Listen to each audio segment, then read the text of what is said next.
Halo sahabat, Assalamualaikum. Apa kabar? Semoga sehat selalu dan senantiasa berbahagia. Terima kasih sudah subscribe dan selalu setia menyimak video-video SLMT TV. Semoga Tuhan Yang Maha Kuasa selalu memberikan rezeki yang berlimpah ruah dan juga berkah untuk sahabat-sahabat semua. SLMT TV kembali hadir menemani waktu bersantai sahabat. Kali ini dengan sebuah alur cerita dari film yang berjudul Veda. Film yang rilis tahun 2022 ini menceritakan tentang sebuah kisah pembalasan dendam yang dilakukan oleh ayah serta putri kandungnya. Mereka menuntut kematian istrinya sekaligus ibu bagi putrinya yang telah dihabisi secara kejam. Seperti apa kisah selengkapnya, simak alur ceritanya berikut ini. Dan tanpa perlu berlama lagi, langsung saja ini dia alur cerita filmnya.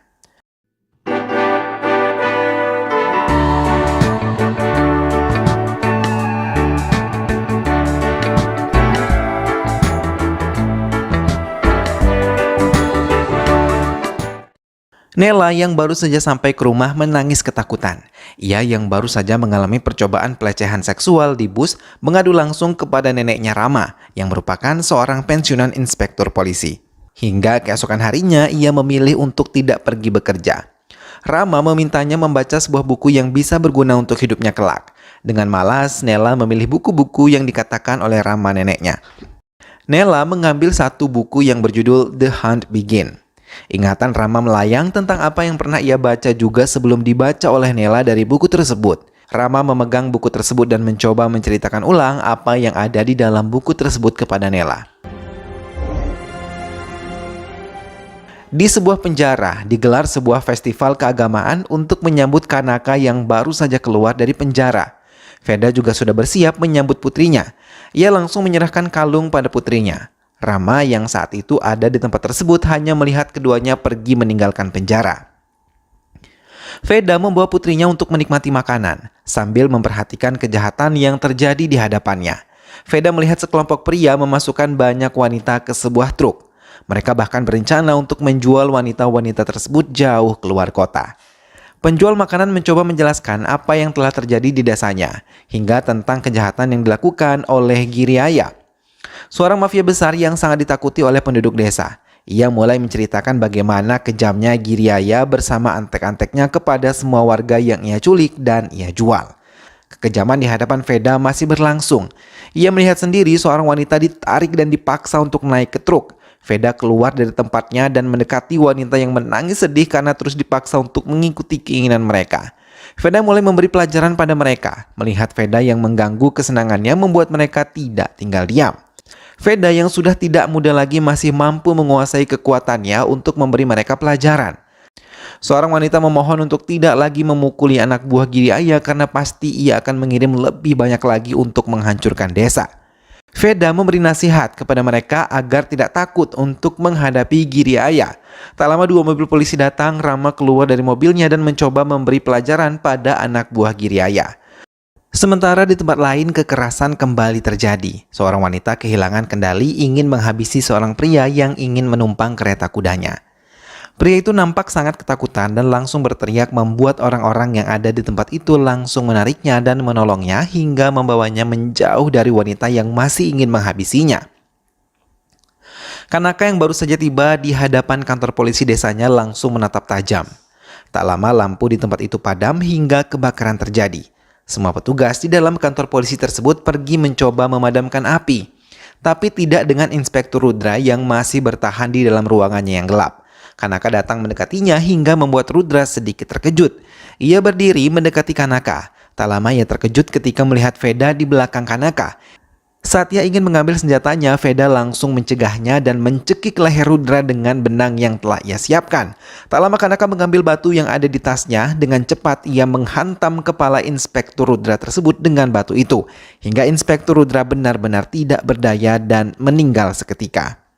Kanaka yang terbangun dari tidurnya mengambil sebuah boneka kayu dan membasahinya di sungai yang mengalir tak jauh dari tempat tidurnya.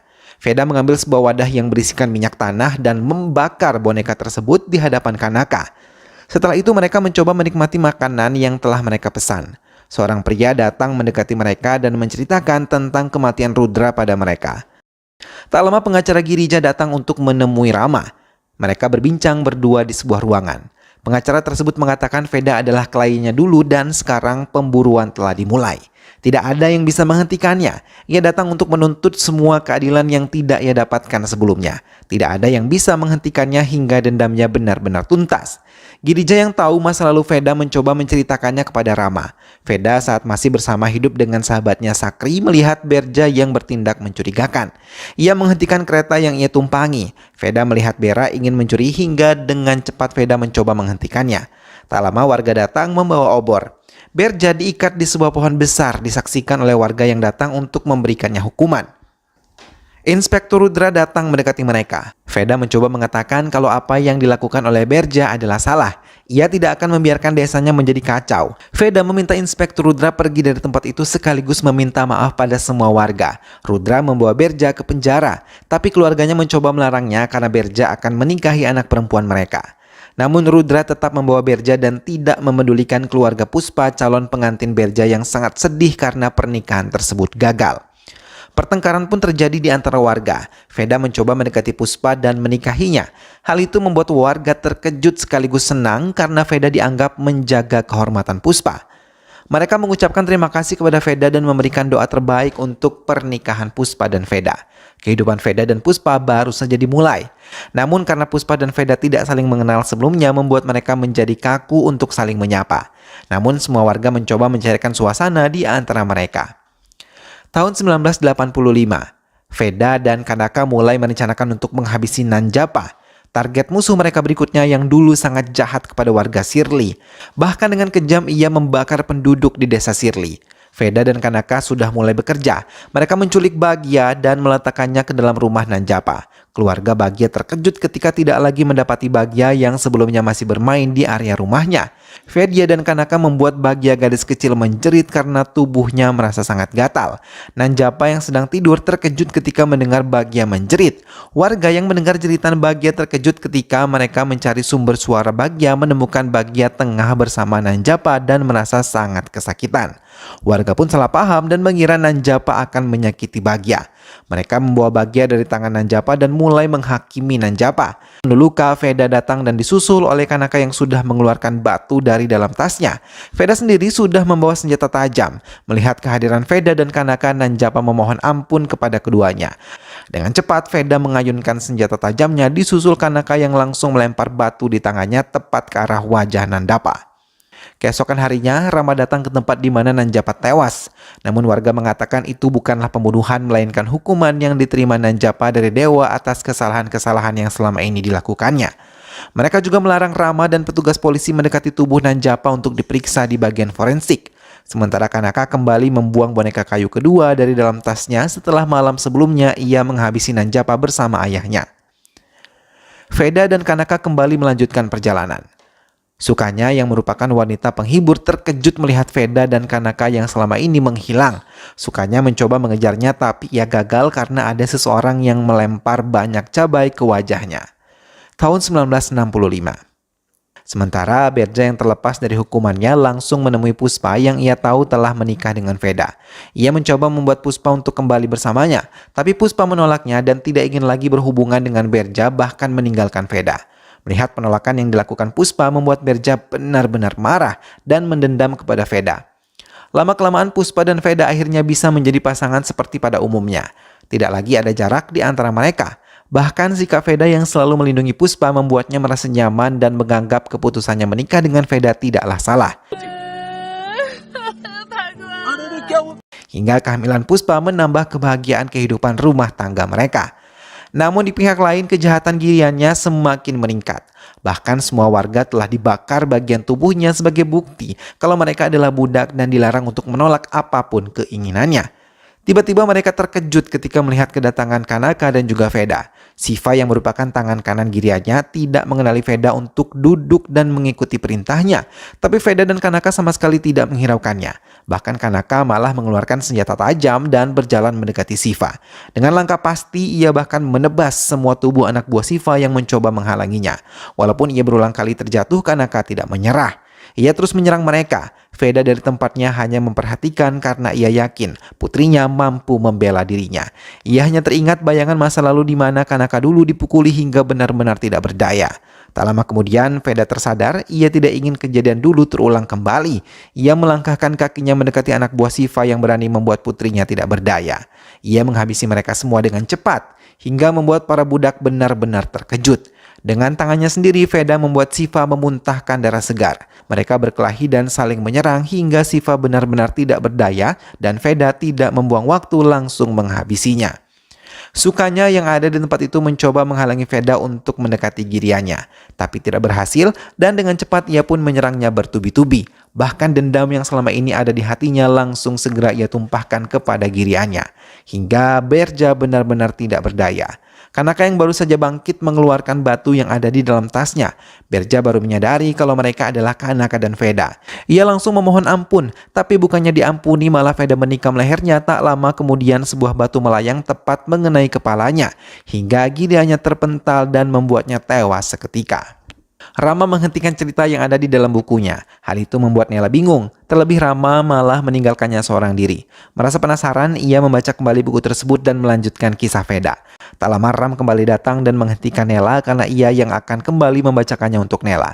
Rama datang ke tempat kematian Berja. Salah seorang penduduk mengatakan apa yang telah mereka lihat secara nyata. Semua itu pun dibenarkan oleh istri Berja yang meminta maaf pada Veda melalui Rama.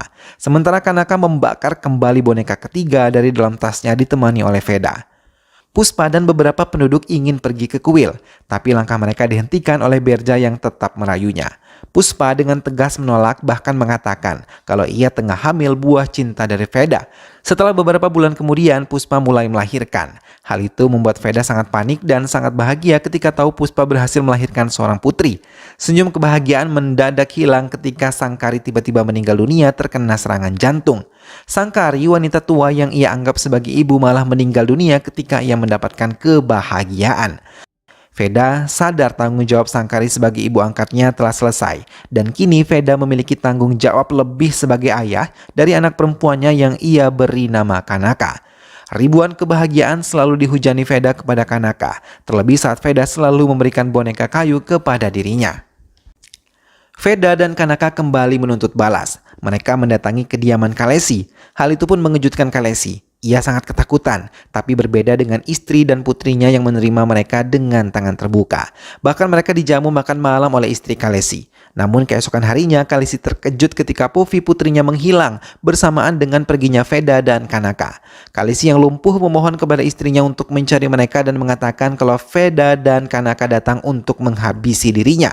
Mendengar hal itu, istri Kalesi terkejut hingga Kalesi pun menceritakan kejahatan yang pernah ia lakukan kepada Veda dan Kanaka. Istri Kalesi menangis sedih. Tak lama Povi putri mereka datang dengan riang gembira disusul oleh Veda dan Kanaka. Namun Povi merasa bingung karena kedua orang tuanya menangis. Ia malah menceritakan kebaikan yang diberikan oleh Veda dan Kanaka. Mendengar hal itu, ibu Povi menangis sedih dan Kalesi merangkak masuk ke rumahnya. Ia mengunci pintu dan melarang Povi masuk. Tak lama kemudian mereka melihat Kalesi membakar tubuhnya sendiri. Warga berhambur datang untuk menyelamatkannya. Mereka mengeluarkan dari rumahnya. Kanaka mengeluarkan batu dan meletakkannya di atas tubuh Kalesi. Tak lama kemudian Kalesi meninggal dunia. Istri Kalesi memohon maaf kepada mereka. Veda dan Kanaka pun akhirnya pergi tanpa banyak berkata-kata. Kehidupan Kanaka dan Puspa benar-benar bahagia bersama Veda. Tapi kebahagiaan itu tidak berjalan lama karena Veda masih mengungkit pencurian yang dilakukan oleh Berja. Namun bukannya Berja yang mendapatkan hukuman, malah Veda yang dilarikan ke penjara dengan tuduhan palsu. Veda pun dimasukkan ke penjara. Puspa dan Kanaka yang mendengar hal itu langsung mendatangi Veda di dalam penjara. Mereka percaya dengan apa yang dikatakan oleh Veda. Hal itu membuat Veda bahagia. Puspa menolak ajakan warga untuk menghadiri festival keagamaan. Ia tidak mau bersenang-senang sementara Veda ada di dalam penjara. Ia hanya membiarkan Kanaka untuk bermain di kebunnya berburu kunang-kunang. Berja dan kedua temannya mabuk berat. Tak lama kemudian mereka merendahkan Sukanya. Tapi ia yang tidak suka direndahkan membentuk perlawanan hingga ia berhasil mengalahkan Berja dan juga teman-temannya. Ia memukuli mereka dengan bara api dari api unggun hingga mereka benar-benar tidak berdaya. Mereka yang kesal dikalahkan oleh wanita itu sangat mendendam. Tiba-tiba salah satu dari mereka melihat Kanaka yang tengah mencari kunang-kunang. Niat jahat pun mulai terbentuk. Mereka mulai melecehkan Kanaka. Mendapatkan perlakuan buruk tersebut, ia menjerit memanggil nama ayahnya. Aksi bejat yang baru saja mereka lakukan diketahui oleh salah satu teman dekat Veda. Ia berusaha menggendongnya dan membawanya pulang ke rumahnya. Ia juga menjelaskan apa yang telah Berja dan kedua temannya lakukan.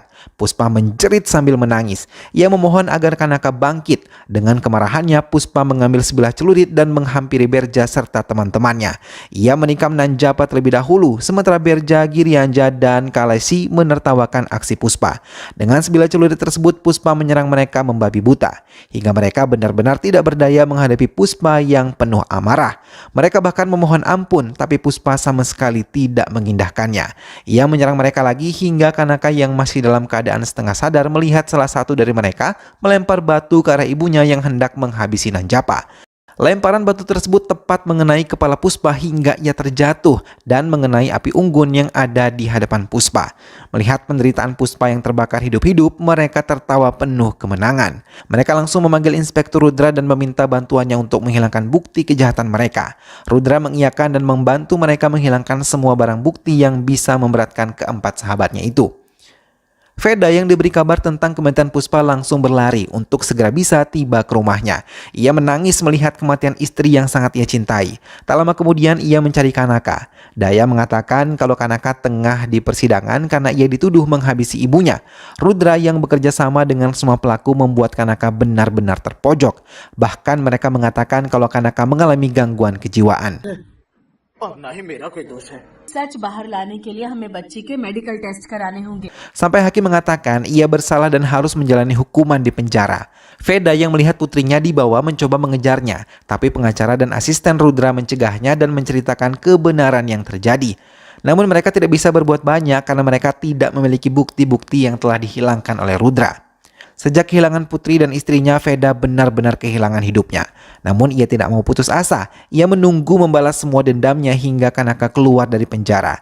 Ia tidak mau mereka bisa bernapas lega. Kanaka menangis kemudian tertawa karena dendam yang selama ini ada di hatinya terbalaskan. Sementara Veda menari di antara mayat-mayat musuhnya. Rama mengakhiri ceritanya dan menutup buku cerita di hadapan Nela. Ia mengatakan tidak mengangkat kasus tersebut ke hadapan hakim. Veda dan Kanaka menghanyutkan abu Puspa di sungai bersama boneka kayu yang selalu dibawa oleh putrinya.